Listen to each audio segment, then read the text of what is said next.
Hi, everybody. I'm Brittany Lewis, a reporter here at Forbes. Joining me now is my Forbes colleague, Emma Whitford, who covers education. Emma, thanks so much for joining me. Thanks so much for having me, Brittany. This past year has been challenging for higher education in this country, to say the least. Colleges and universities have been subject to funding cuts, student visas have been revoked, and there have been drastic changes to student loan policies. Forbes recently just dropped its top colleges list, so A, a big congrats to you, but B, can you give us an overview of this list, especially in the context of the tumultuous time that these universities have faced? Yeah, it's important to note that our data is mostly federal, so it's always a couple of years behind. I like to think of the list this year as sort of a snapshot in time for where colleges stood right before Trump took office. There weren't any big surprises and changes to the rankings. There was a pretty even split between the number of public and private universities that made our top 500. MIT is number one. They reclaimed the title they had in 2022. And the University of California schools continue to perform really well. Berkeley, UCLA, and San Diego all made the top 20 this year. And as you said, MIT did reclaim that top spot and it knocked out Princeton. Princeton had it. Princeton is now this year at number 4. What does that movement signify to you? What does that really mean? Does that tell you anything larger? Yeah, our list tends to have quite a bit of movement year to year because we are comparing the schools against each other on all 14 of our metrics. So competition is really close among even the top 100 schools. We almost always have a new number one from the previous year. I wouldn't read too much into Princeton's drop to number 4. It's still ranked very highly in the top 5.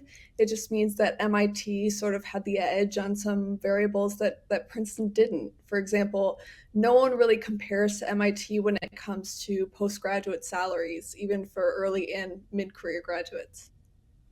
MIT, Princeton, other universities, they're all household names. I want to talk about one maybe lesser known college rather that made the top 10. Williams College is a small liberal arts school that cracked the top 10 for the first time this year.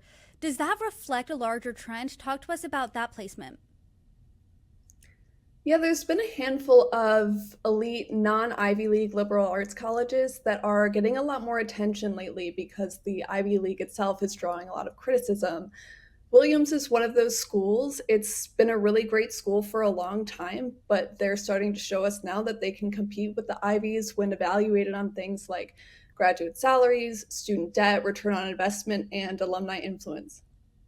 The Trump administration has cut federal funding to a host of different universities all across the country, and we know that the impacts there will mostly be felt by graduate programs.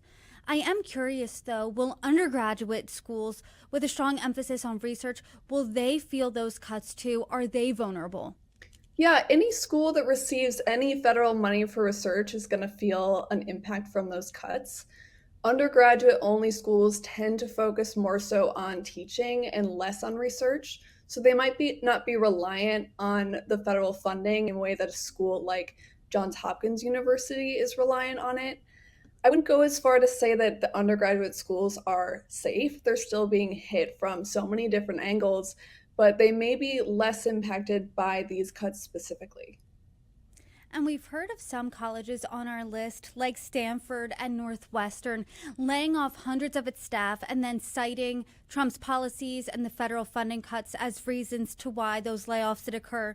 And I'm thinking of the longer term implications here. Do we expect the rankings of these institutions to suffer at all because of those losses? I think it will definitely have an impact. Layoffs will degrade programs and that will impact outcomes in the long run. But it will take quite a while for the layoffs and those changes to reflect in the data that we use. Because, like I said before, we're relying on federal numbers that tend to lag a couple of years. And then a lot of our metrics have really long time horizons. So, if we're looking at something like graduate salary 20 years post grad, it will take 20 years for the students of today to sort of be shown in those numbers. So it will have an impact. We may not see it for a little bit in the rankings. And President Trump, as we've talked about, has really battled with top universities in this second term. He's accused some of liberal bias. He's criticized DEI practices. I'm curious if you think there's going to see, and if we're in an age now where politics really influences decision making here and influences where students want to go. Yeah, for some students, it definitely does. I've been talking over the last couple of weeks with college admission counselors that are working with, high school students deciding where they want to go, and they're hearing from their progressive students that they really don't want to attend college in states like Florida or Texas. Even if the school itself is not conservative, they just don't want to be in those areas.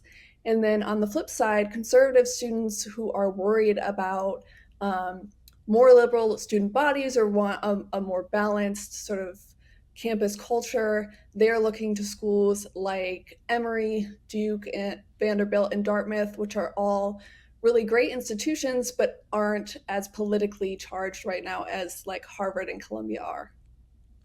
And we know that President Trump and the Trump administration has curbed some international students from attending college here.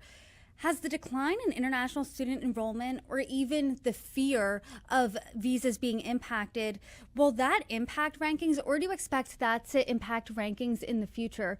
And have you seen, since you've been doing this list, since you've been working in education at Forbes, policy and politics really impacting colleges and decision making in the past like it has been now? I would say it's definitely unprecedented now. Schools have never had to deal with so many different threats to their funding from the federal government before.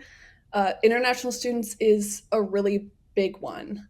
As with everything else, it's not quite reflected in our rankings yet, but any school that has a large population of undergraduate students that are from outside the US will really struggle if they can't fill those seats, in part because international students don't usually receive financial aid from the colleges, so they pay full tuition. And the schools rely on that full tuition to then offer financial aid to domestic students. So they can't, even if the international students go away, they can't necessarily recruit more domestic students because there is a shrinking population of college age people in the United States. So it's sort of lost revenue to some degree if they can't come over to the US, and that will really hurt a lot of schools. And I think that that's kind of lost in the conversation. The fact that if an international student comes here, pays full price, that's also actually helping a domestic student right here in America. You said this could impact a lot of universities. What universities are going to be impacted here? Are they top universities like Harvard? Is it more mixed around? What does that really look like? Yeah, the top universities have other cushions they can fall on. I mean, you see cited all the time how big their endowments are. Like Harvard's got $53 billion, which, depending on who you ask, is a ton of money, or, they can't access all of it, but they will be fine. They will always be able to find a new way to make up that revenue. But a lot of the smaller colleges, liberal arts colleges that have somewhere between 500 and 3,000 students, if they have significant foreign populations, so anywhere between like 15 to 50%, that's really, really going to hurt. I know we've spent some time in this conversation talking about the top 10. You've said that there's movement almost every year, there's a new number one. I'm curious about the middle and bottom of the list because there's 500 colleges and universities on this list. Where are you seeing the most movement here? Are there any public schools, perhaps a non-Ivy, that's making a name for itself? Yeah, there's tons of movement all the way up and down the list. Some of the things that jumped out to me right away were the University of California, Santa Cruz moved up quite a bit. They're now at spot number 63. It's a great campus. It just reflects sort of the continued strength of the University of California system. Harvey Mudd College, which is one of the Claremont colleges in California, there's 7 of them. It moved up to spot 84. And there were a handful of schools, Occidental College in LA, George Mason University in Virginia, and Texas Christian University in Fort Worth, Texas. They all moved around 100 spots. So now they sit between the 100 to 200 range. And thankfully, there were a lot more big jumps like that than big falls, which is always really nice to see. Emma, I can't imagine the undertaking that this is. I mean, this is a massive project. A list of 500 colleges or universities, and you're ranking them based on a host of criteria. But why do we do the top 500 list? Why is that number so big? Well, I always wanted to make sure students have all kinds of options. I mean, it's very stressful to apply to college these days, and it's getting more stressful because admissions rates at the top 10, 20, 50 schools are just getting smaller and smaller. And we really want to highlight that there's, more schools out there. There's 500 excellent schools out there in the United States where students can attend. Emma, I appreciate all of the work here you did on this list. I always like seeing where I went to school on here and how it moves every year, and I'm sure our audience does the same. Emma, thanks so much for joining me. Of course, thank you for having me.